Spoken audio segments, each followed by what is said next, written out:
This time over the last few days since jockey McStain has died has been very interesting. And while I did research over the years about Johnny, I never did as much as I have this last week. Some of it triggered by all of the stories that have come out of the woodwork, and some of it triggered by these idiotic accolades, these pronouncements of greatness from our fearless leaders in Washington. And as you will see from my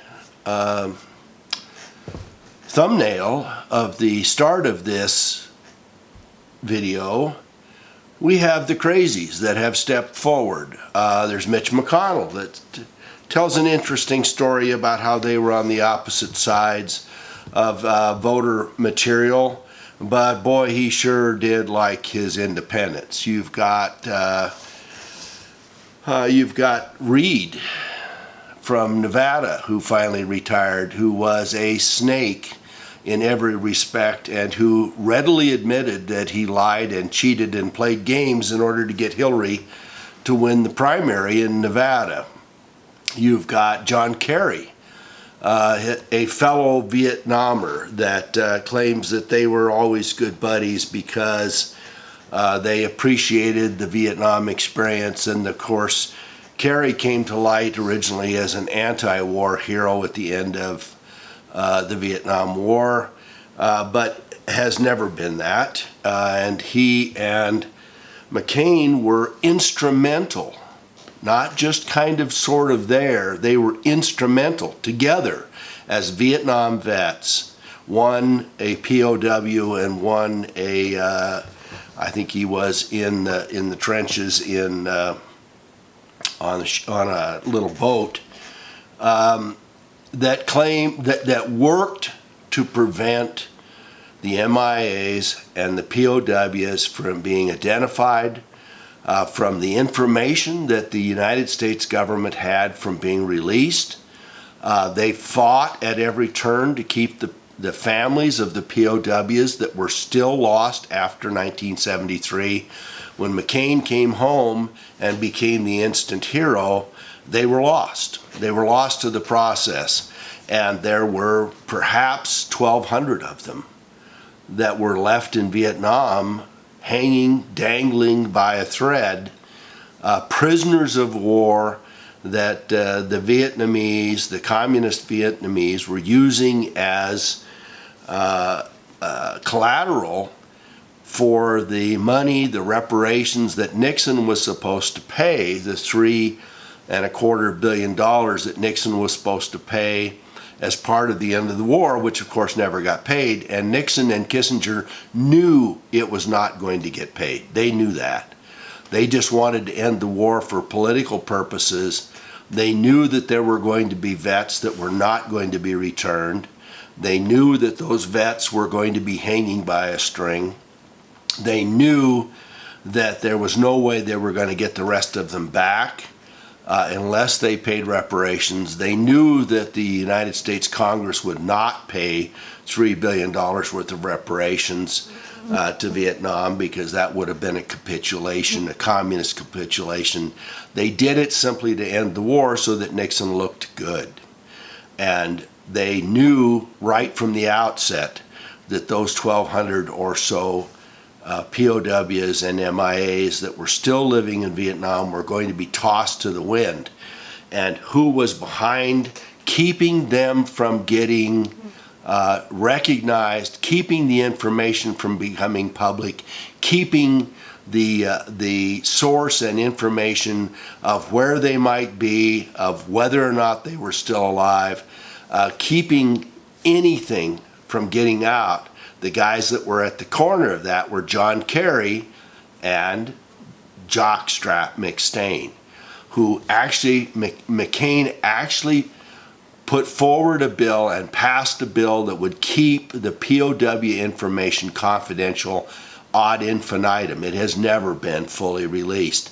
So we had evidence of live POWs that did not come home. We had evidence of them from POWs who did come home.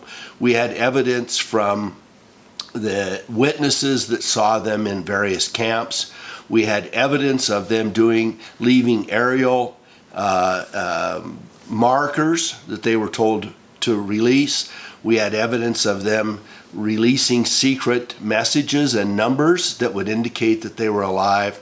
We had a spy service, an electronic spy service that we were tracking before the end of the war that we handed over to the Thais, and the Thais told us, hey, look, there are live Vietnam vets still held as POWs, and we discounted that information and failed to follow on it. So there's John Kerry talking about what a great guy is. Susan Collins is going to tell you what a wonderful person he was. You've got Nancy Pelosi, the quasi-communist leader from California, former Speaker of the House, who weighed in. You've got Elizabeth Warren, who would love to be the president someday, the one that President Trump calls Pocahontas. Actually, I call her Fakeahontas because it's fairly clear she probably has no Native American blood, but she's wrapped herself in an Indian blanket, and now she wraps herself up as a buddy of McCain because he was a maverick and he was a hero. And then you've got Bob Corker, the guy that decided not to run for the Senate from Tennessee, that was doing nasty, underhanded stuff and capitulating. You've got Chuck E. Schumer, the guy who can't speak truth 2 sentences at a time. And of course, you've got the junior senator from Arizona, in which I centered the thumbnail, which is Flakey Jeff Flake. A guy who put out a trial balloon a few months ago to indicate that he might be running for president in 2020, but could not. There is no way that he could have won the Republican primary in Arizona as the junior senator this time. So he has decided to resign. So he couldn't pass muster as the junior Arizona senator, but he thinks he ought to be president. Yeah, that's precious. And then we've got other guys that for whom I had some respect, but for whom I have none now.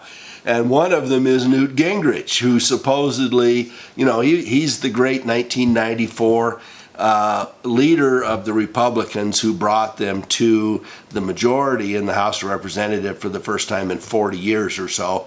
And Newt had to weigh in about what a wonderful guy that our good buddy jockstrap McStain was and how he idolized him and looked up to him.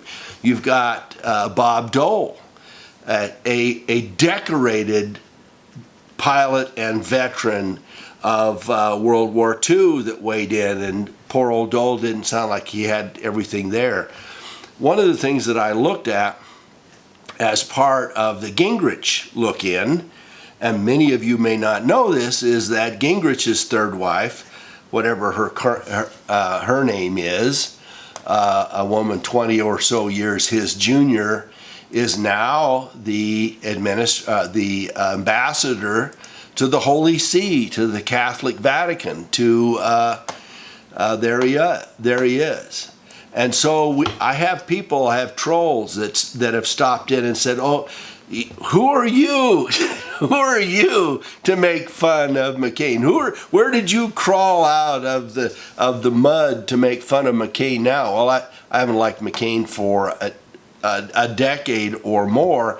Had questions about him before that, but certainly when he went sideways and decided to be the George Shrubby Bush third term in 2008 and went sideways on that, we had the same problem there. And we also have him skipping sideways on Sarah Palin, whether you like her or not. I mean, why would he do that?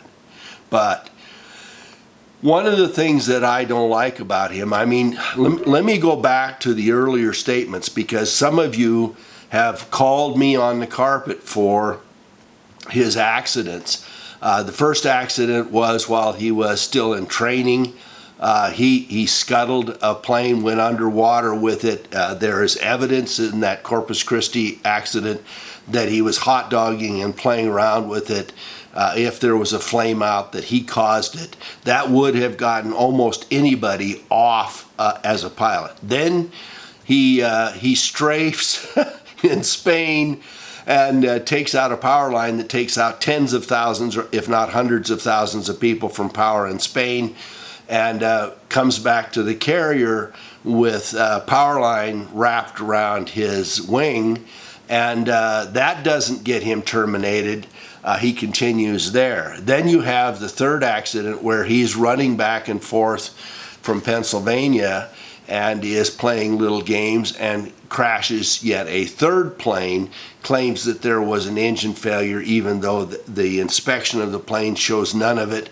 That plane crashes into the trees to the tune of what, $500,000, and he manages to bail out at 1,000 feet and does a bunch of stuff wrong. Then you have the FORRESTAL incident, and I have been roundly chastised about the FORRESTAL incident because I cannot get the absolute clear, clean information on it, and I have tried to take something of a neutral stand in it.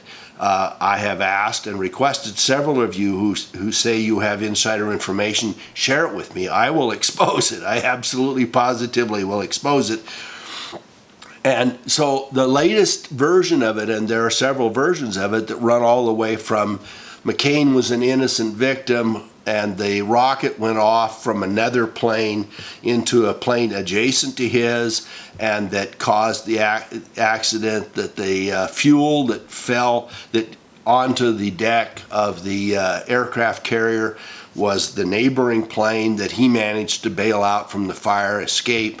And then even in this best of stories, okay, even in this best of stories, McStain bails out, watches the explosion of one of his 1,000-pound bombs on the deck of the carrier, watches people go into flames all over, watches the entire flight, the entire firefighter crew of the FORRESTAL basically be killed, sees that they're pushing planes with pilots in them off the aircraft carriers to keep more rockets and bombs from going off, knows that the fire has expanded downstairs, apparently does some minor help at moving some bombs out of the fire harm's way, and then goes into the pilot's lounge and watches with remote TV on remote TV while everyone else is working to try to save the aircraft carrier and the people that are on it.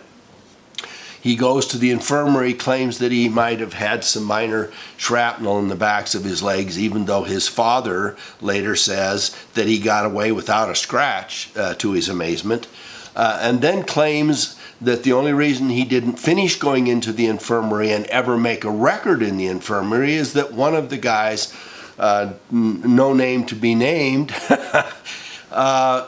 who was badly burned and died in front of him. Well, that proved to be false as well. That sailor, who was also a mechanic on his airplane and was part of the crew of his airplane apparently, that he did not even personally identify, was somebody who was transported to a hospital and died a few days later. So that even that story is not true. So under the best story of the FORRESTAL that you can come up with, McStain was not at fault for the start of it, managed to bail out, did nothing to help his crew or to lessen the fire, sat there through the entire thing, watched it remotely, and then flew out with a New York Times reporter who was there reporting on the fire, probably did not get leave to go, found himself in Subic in Saigon for a few days, swilling scotch, and then ended up only rejoining the FORRESTAL long enough to request to be moved to another aircraft carrier. that the statements are that he was the only one who was transferred to another aircraft carrier, and that everybody else stayed on ship. Why did he leave? Well, the intimation is that he left because the other sailors and pilots knew that he was complicit in the process, that he had not been helpful to the process, and he would have been shunned roundly had he stayed with the FORRESTAL. So then that got him a 2-month leave because he didn't get reassigned immediately, and he ended up in Monaco or in the Mediterranean basking in the sun for a couple months before he went on to the other aircraft carrier, and then of course was shot down. That's the best story you can come up with, that he escaped with the newsman, that he did nothing to help his own crew, that it was that he was relatively innocent of the start.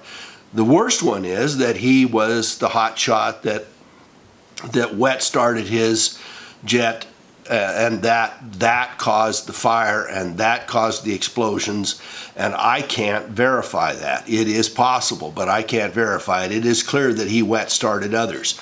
The more likely one is that when this rocket first went off and there was a fire, there would not have been anything worse than the fire. I mean, obviously, we still had a pilot that had died. We may have had an electrical problem that caused this rocket to take off. That is a somewhat likely story. But the worst part about it is that allegedly, either McStain was angry because he was not being put at the front of the line to get off, and he's a hothead, and was shown to be a hothead. He either accidentally dropped his 1,000-pound bomb or two of them onto the deck of the carrier in the process of trying to get out of his cabin, out of the cockpit, and that actually is what caused the major part of the damage. You can run anywhere from one end to the other of it. Most of the sailors that were either in Vietnam at the time or were on the FORRESTAL have chosen to do one of two things. They've either chosen to say nothing or to quietly say he is no hero and that he caused the problem.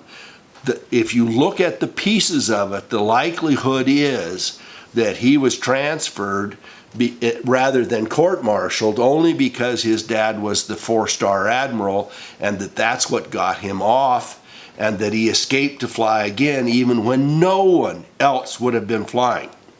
No one else would have been flying with the record that he had. And you say, well, gee, these are just kind of coincidental things. No, it goes back to his childhood.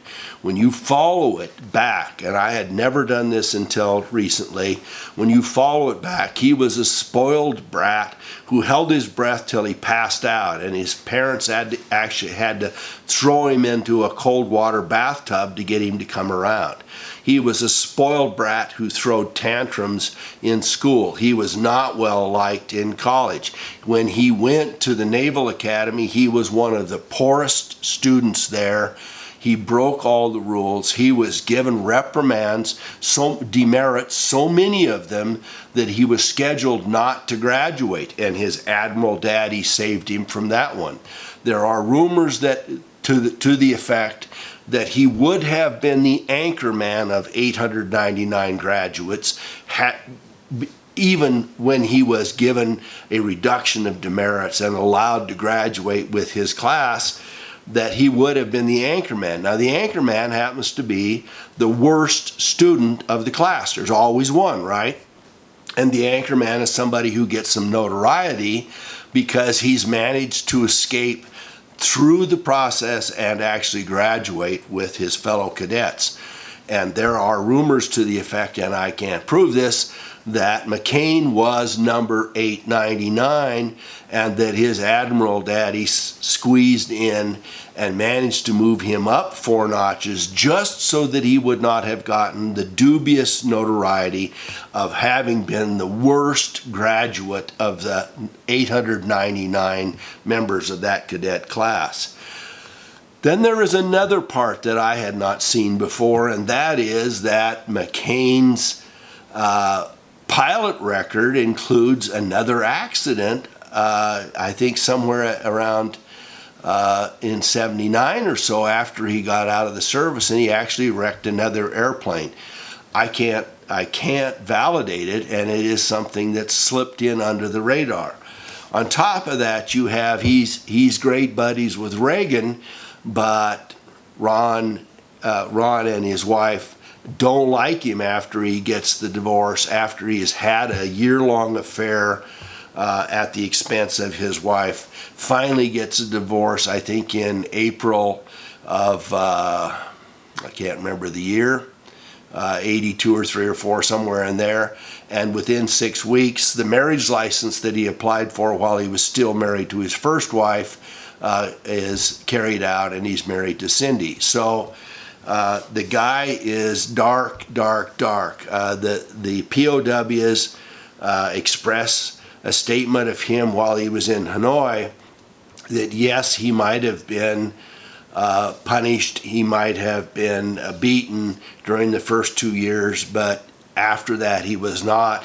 There are claims that he actually had girlfriends, that he had a nice little setup in Hanoi, and that things weren't as bad as they seemed, that he ended up weighing more when he got out of Hanoi than he did when he went in, that he had been treated quite luxuriously. And then when you add that to the fact that he paid no attention to the guys that ended up staying there, that were not identified by the Vietnamese, and that were used as cannon fodder for reparations, and then he covered it up and hid it and never made any attempt to get those people out. It is demonstrably dark. Why would he have done that? Well, let me propose why he might have done that. Because he had already been tossed onto the dark side. And this goes back at least to early times while he was a pilot, because the true stories out of Forrestal and elsewhere would have bombed anybody out of positive notoriety, would have bombed anybody out of being a member of the House of Representatives or of the Senate or of being a presidential candidate. All of that stuff is locked up and hidden. All of it has been falsified. People have been sworn to secrecy about it, and the sailors that are willing, that know the truth, are fearful of their lives, not just because they'll get in trouble. They're fearful of their lives, and with good reason. So now let's take a look at the modern Johnny McCain, the McStain of McStains.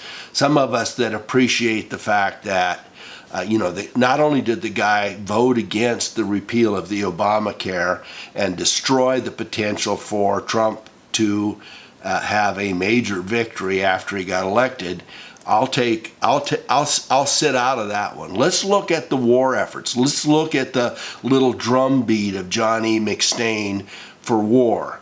Afghanistan and Iraq, yeah, absolutely. Never backed away. He took a claim in 2014 that it shouldn't have happened and that it might have been different. But in September of 2001, he appeared on MSNBC and found for the going after Iraq. He was for Syria, and he was for Libya. He jumped in with Hillary Clinton and was for tougher actions against the country, and caused and added incredible process to it. He has been drumbeating for Iran and for, of course he's dead now, but he did drumbeat. He positively engaged about bombing Iran. He stood up with Clinton and bagged out on going after the problems that happened in Bosnia and Kosovo, the former Yugoslavia.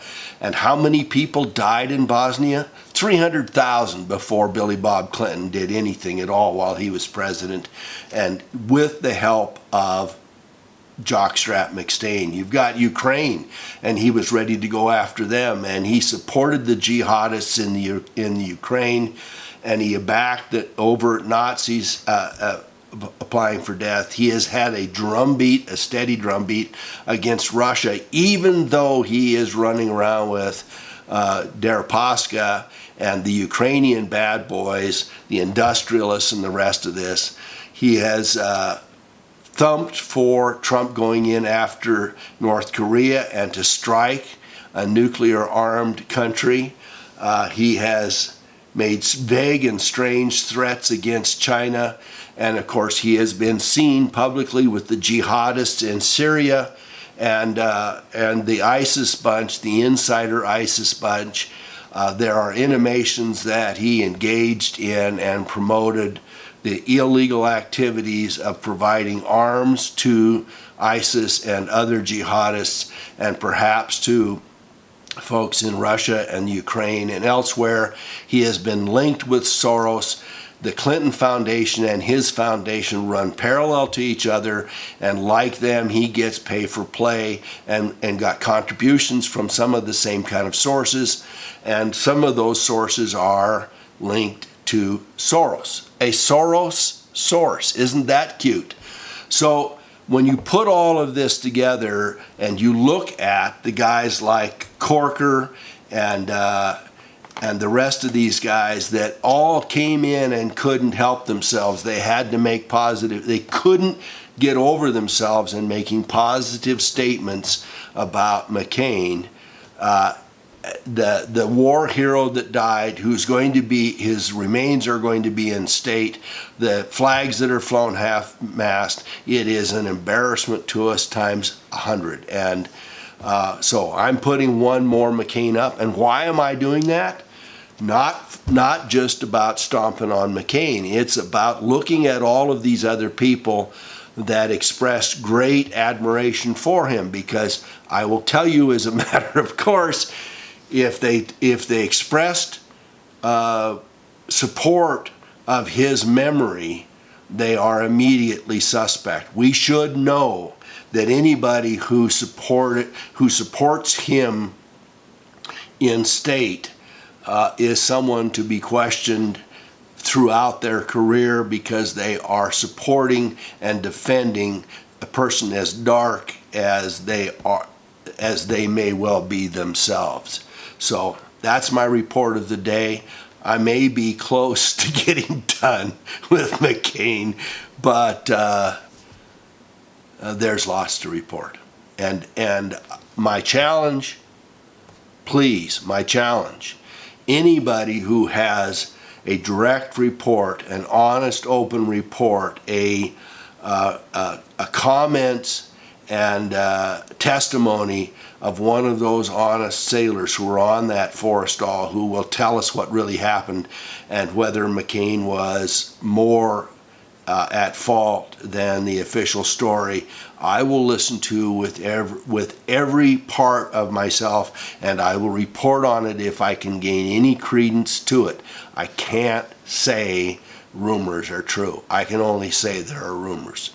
So until somebody steps forward, I can't say what absolutely happened and that the report, any of the 4 or 5 different alternatives, are the exact true one. I'll leave it at there. That's my report for today. Thank you so much for watching.